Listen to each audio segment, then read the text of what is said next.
Ci sono state lamentele in tutta Italia da parte dei rappresentanti degli agenti penitenziari per la scarsa attenzione alle difficili condizioni di lavoro.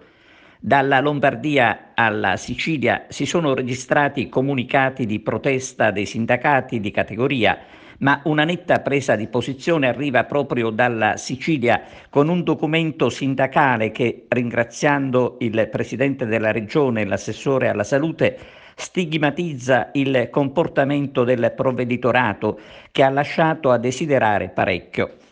Nel documento firmato dai segretari generali dei sindacati della Polizia Penitenziaria che operano in Sicilia, Navarra, Quattrocchi, Veneziano, Ballotta e Spinelli, viene ribadita l'efficacia della Regione nella tutela della salute degli agenti che operano nella Regione. La Regione infatti ha inviato una circolare per iniziare i test sierologici all'interno delle carceri siciliane con la supervisione dei prefetti.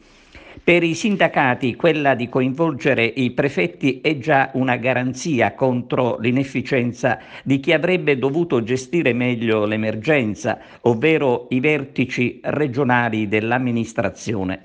I sindacati ringrazieranno in videoconferenza sia il presidente Musumeci che l'assessore Razza.